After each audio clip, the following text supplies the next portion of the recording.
Mesdames et messieurs, bonjour et bienvenue à ce rendez-vous de l'actualité. Voici les titres. Hommage en la mémoire de feu Kouaro Yves Chabi, le ministre défunt sera inhumé ce week-end à Parakou. Les détails sur le déroulement des obsèques sont à suivre dans ce journal.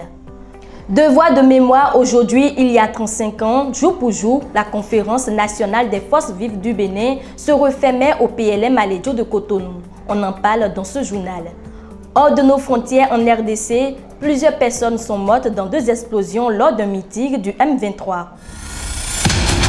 Le préfet du département des Collines, Saliou Odoubou, assure désormais l'intérim du préfet du Zou, Firmin Couton, décédé le mardi 25 février. Cette décision intervient pour assurer la continuité administrative dans le département du Zou. Le préfet Odoubou assure donc la charge de 15 communes désormais.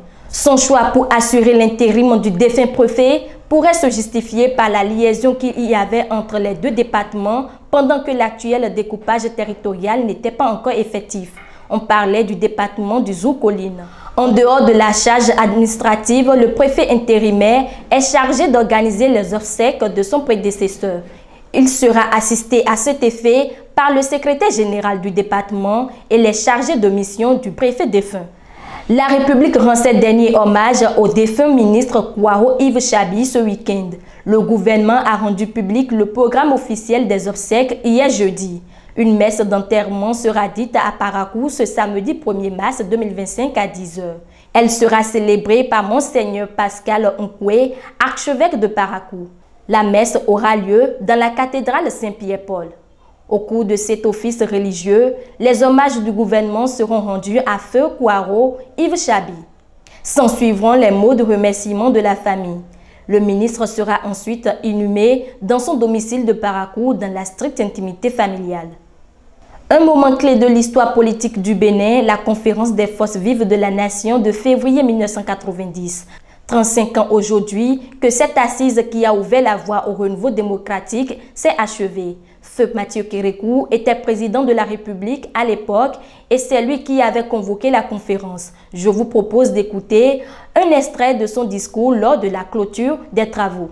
Et que nous ne sommes pas au front, nous ne sommes pas en guerre contre les forces vives de la nation. Nous n'avons pas livré des pieds et mains liés à la conférence et en conséquence, nous leur demandons pardon. Pardon au nom de l'amour de notre patrie, au nom de l'amour de notre peuple et au nom de l'amour du prochain.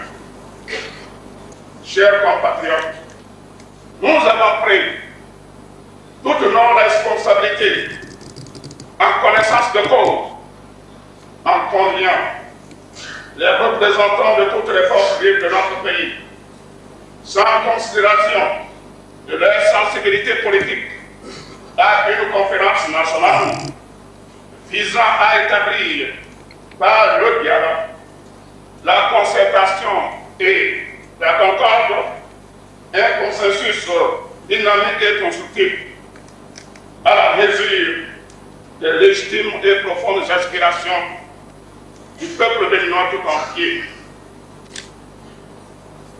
En 9 jours durant, de jour comme de nuit, les échos sonores de vos larges et profonds débats retransmis en direct sur nos antennes ont permis à l'opinion nationale, africaine et internationale de se mettre au diapason des préoccupations exprimées et des solutions préconisées par les uns et les autres dans cette salle.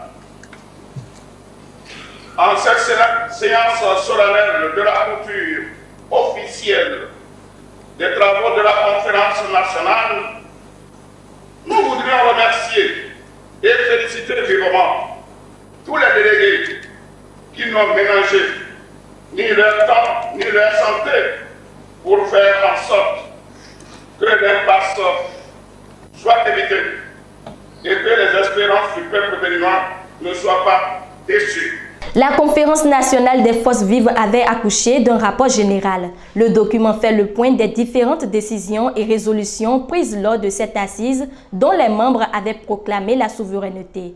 Et c'est le professeur Albert Thévois-Edré qui avait présenté le rapport qu'il avait conclu par la phrase « Nous avons vaincu la fatalité » et qui est devenu un morceau d'anthologie. Tout observateur attentif auprès de vous ces derniers jours aura ressenti avec une intensité profonde qu'une nation, qu'un peuple, plongé dans la nuit, s'accrochait soudain, s'accoutait soudain autour d'un même radeau, d'une même chaîne, prenait appui sur sa dernière chance de survie et brisait ses liens, se libérait et sortait rayonnant, le visage en larmes et en sang, méconnaissable peut-être, mais définitivement vivant. Et vous êtes donc tous d'accord, je crois, pour que j'affirme en votre nom, à tous, que la première constatation de votre rapporteur général est que le président Mathieu Kérékou, en prenant l'initiative de ce rassemblement, a certainement obéi à des contraintes économiques et sociales, mais qu'il a de toute façon été l'artisan d'un événement majeur, la naissance d'une nouvelle République. Vous voulez désormais un état de droit dans lequel le pouvoir est service. Vous voulez que l'autorité soit recentrée en son sens essentiel à autoritas, prendre les autres en charge pour les faire grandir. Vous voulez un état de droit où le pouvoir exécutif, le pouvoir législatif, le pouvoir judiciaire soient clairement séparés. Et vous voulez une presse libre et responsable. Vous voulez aussi que puissent exprimer et fleurir des mouvements associatifs efficaces, des coopératives dynamiques et productrices de biens. Vous voulez que les hommes et les femmes de ce pays aient le droit absolu et inaliénable à mettre l'intelligence au centre de leur vie. Cette conférence veut avoir réussi à réconcilier la nation avec elle-même. Alors, parce que nous avons juré de ne plus jamais humilier l'intelligence, parce que les chaînes sont brisées et que nous avons définitivement conquis le droit de parler au nom de l'Afrique et des libertés fondamentales des hommes et des femmes de ce continent, parce que nous entrons désormais en partenaire majeur dans un monde majeur, parce que la nuit s'est dissipée et que l'aube nouvelle rayonne. Au travail, mes amis, nous avons vaincu la fatalité. Aujourd'hui, 28 février 2025, ça fait déjà le 35e anniversaire de la conférence des forces vives de la nation. 35 ans après, que retiennent les jeunes de cette assise nationale? Shekinata Diarro et Jacob Avosentien ont posé la question à quelques-uns. Ce que je sais sur la conférence des forces vives de la nation, c'est une conférence qui a eu lieu du 19 au 28 février 1990, je pense, et qui s'est déroulée à l'hôtel PLM Alejo. C'était présidé par le Monseigneur Isidore de Souza. La conférence des forces vives, je sais que ça a été une conférence nationale. Ça a été du 19 au 28 février 1990. Et je sais aussi que c'était la première conférence dans la sous-région, en tout cas en Afrique de l'Ouest. C'était la première fois qu'un pays organisait une conférence du genre. La conférence des forces vives de la nation s'est tenue au Bénin du 19 au 28 février 1990. Ça a été la première conférence de la sous-région et c'était en vue de la promotion de la paix au Bénin. Au Sénégal, la tension sociale ne faiblit pas. Depuis quelques mois, le pays est secoué par des mouvements de grève qui touchent notamment les secteurs de la santé et de l'éducation avec en ligne de mire la menace d'une grève générale. Face à cette situation, le gouvernement tente d'apaiser les tensions. L'exécutif a donc convoqué une réunion tripartite hier, jeudi 27 février. La séance a réuni le gouvernement, les syndicats du pays et le patronat. 11 morts et 65 blessés, c'est le bilan de 2 explosions qui ont secoué Bukavu dans l'est de la République démocratique du Congo dans la journée d'hier. Selon des informations obtenues de sources concordantes, les explosions ont eu lieu lors d'un meeting organisé par le mouvement rebelle M23 sur la place de l'Indépendance. Pour le moment, l'origine exacte et les causes de ces explosions ne sont pas encore connues. La déflagration a tout de même coûté la vie à quelques membres de la foule réunis autour de leaders du M23.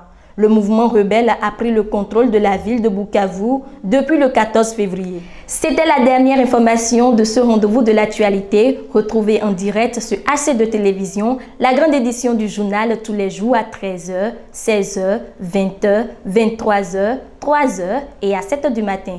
Vous pouvez également la voir en publication sur notre site internet ht2tv.bj et sur tous nos canaux digitaux.